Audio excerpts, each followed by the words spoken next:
कैसे गद्दी धोई गई थी, कैसे गद्दी धोई गई थी, ए बात दूर तक जाएगी। कैसे गद्दी धोई गई थी, ए बात दूर तक जाएगी। अजी बाबा तुमने, इन्होंने अजी बाबा तुमने टोटी खोजी, चिलम भी खोजी जाएगी। अजी बाबा तुमने टोटी खोजी, चिलम भी खोजी जाएगी। क्योंकि बाबा ने माननीय राष्ट्रीय अध्यक्ष जी को टोटी चोर कहा था। पिछड़ों के नहीं हितैषी कुर्सी धोने वाले हैं, पिछड़ों के नहीं हितैषी कुर्सी धोने वाले हैं। चालाकी से वोट डलाकर शूद्र बनाने वाले हैं। इनसे दूर रहो वरना, इनसे दूर रहो वरना, ए रोटी रोजी जाएगी। अजी बाबा तुमने टोटी खोजी, चिलम भी खोजी जाएगी। अजी बाबा तुमने टोटी खोजी, चिलम भी खोजी जाएगी। धर्म अफीमी पिला के कुछ को दंगे करवाते हैं, धर्म अफीमी पिला के कुछ को दंगे करवाते हैं।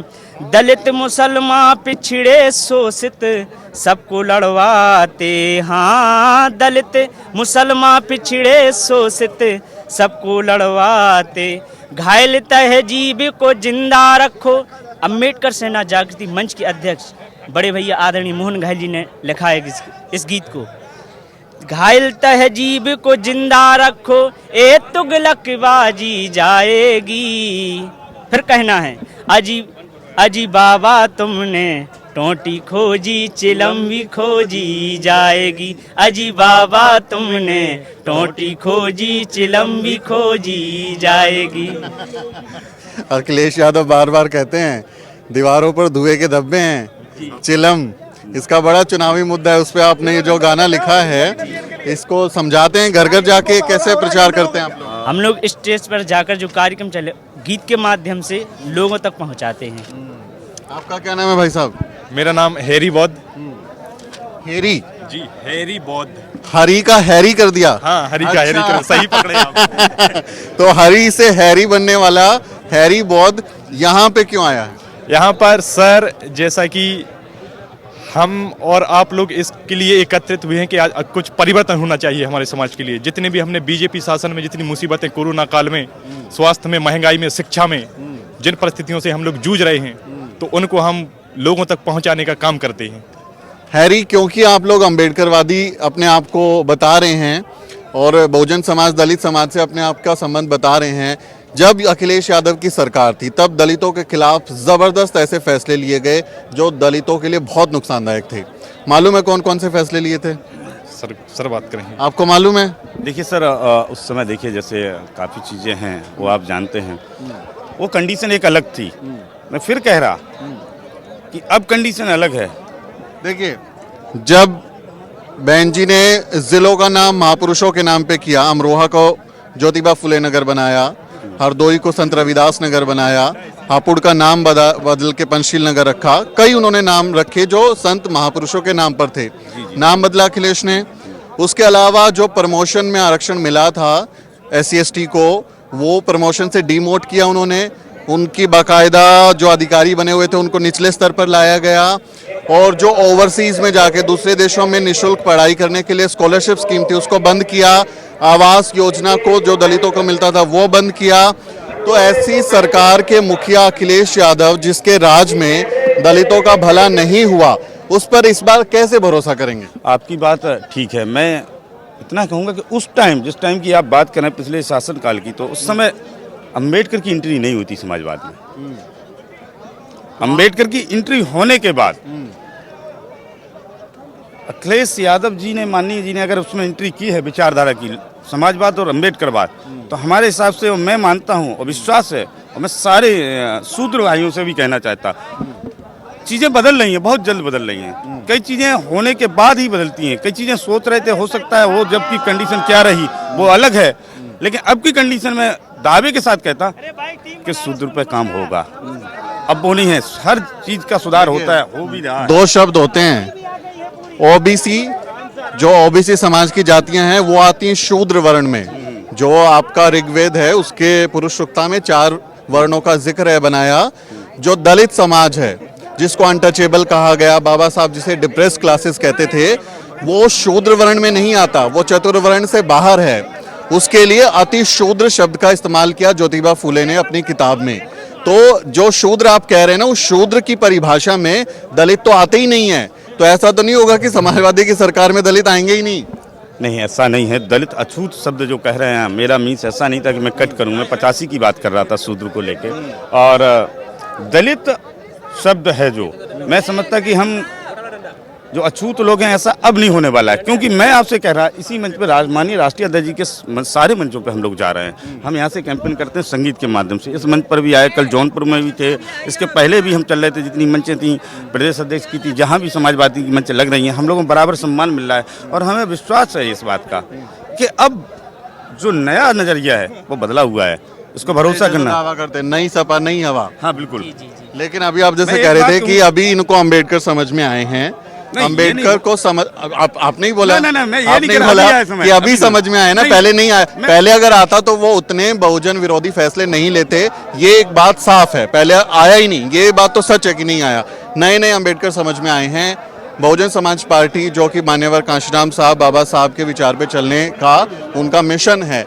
बहन कुमारी मायावती भी चुनाव लड़ रही हैं, उनके बारे में क्या ख्याल है आपका? लोकतंत्र है, सबको लड़ना चाहिए, इसमें क्या बुराई है, अच्छी बात है। वो लड़ रही हैं, वो ही बहुजन से आती हैं। आप उनकी रैली में तो जाके गाने नहीं गा रहे ना भाई? नहीं लगे, वजह बताइए। नहीं वजह नहीं, हम यहाँ कर रहे हैं काम।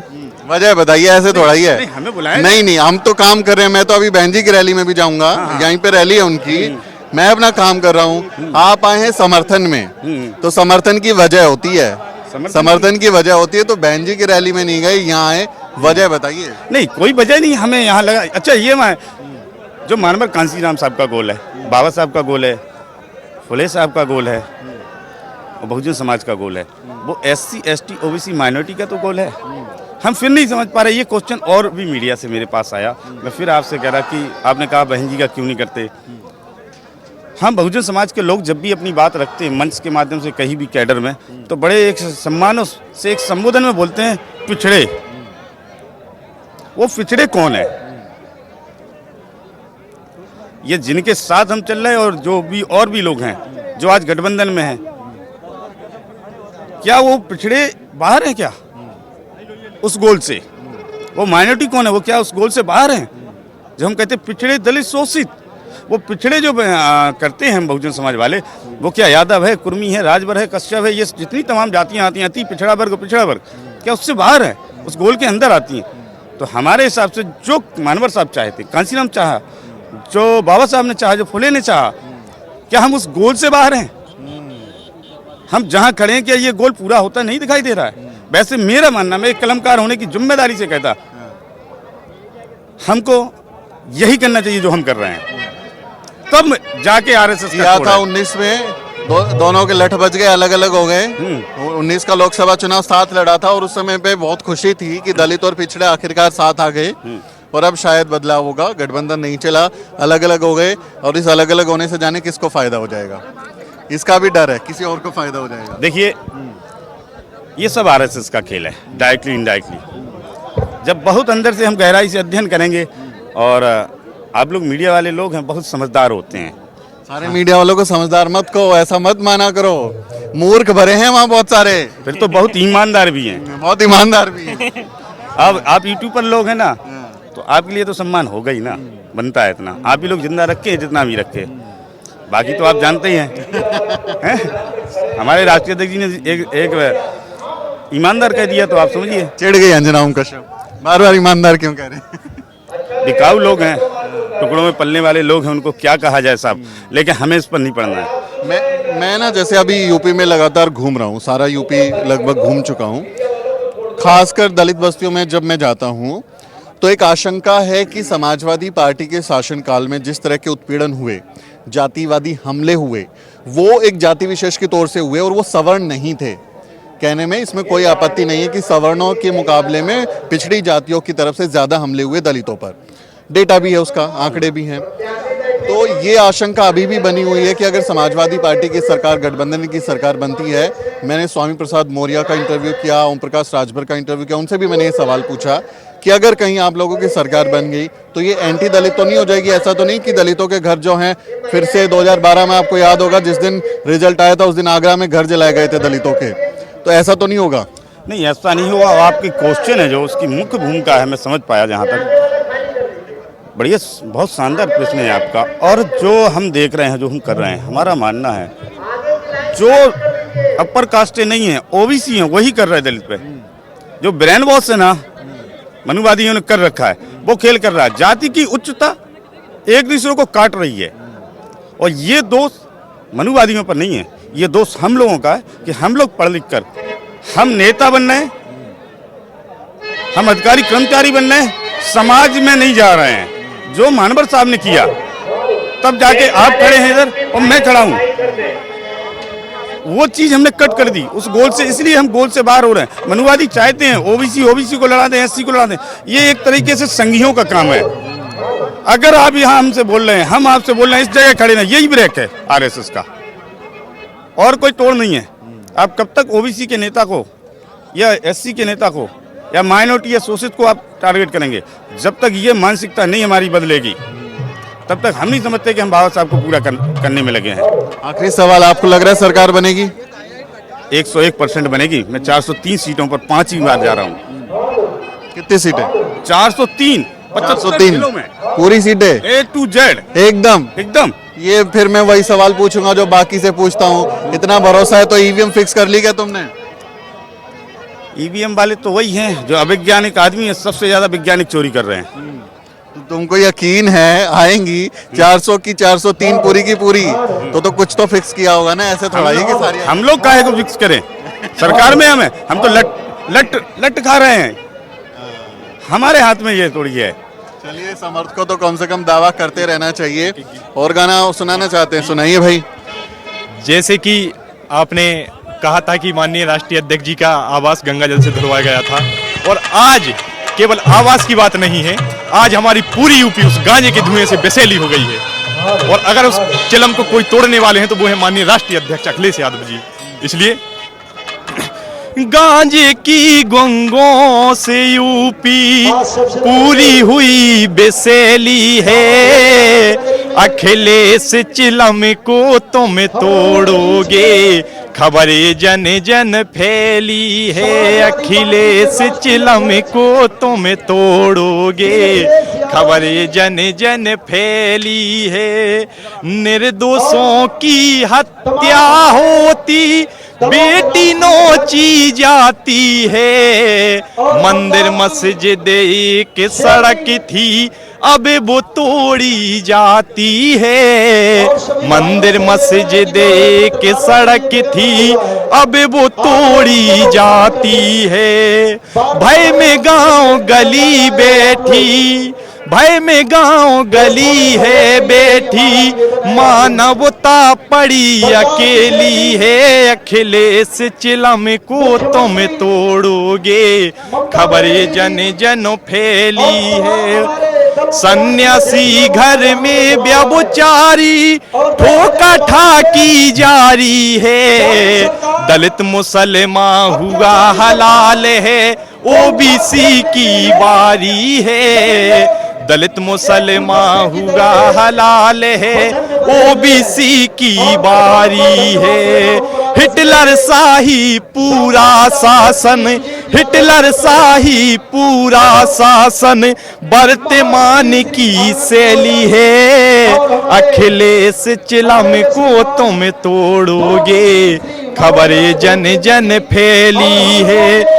धमक है दंगों की कानों में, सियासत खून की प्यासी है, महंगाई से आते सूखी, खेती लटकी फांसी है, महंगाई से आते सूखी, खेती लटकी फांसी है। सत्य अभी कोने में सिमटा, सत्य अभी कोने में सिमटा और झूठों की रैली है। अखिलेश चिलम को तुम तोड़ोगे, खबरें जन जन फैली है। इंसानों में बांट परोसा, जाति धर्म और वर्णों को। हिम्मत हो तो हवा बांट दे, बांटे सूरज किरणों को। जब इंसान को इंसान से अलग कर सकते हैं, अगर उनमें हिम्मत है तो सूरज को, चंद्रमा को भी बांट कर दिखाएं।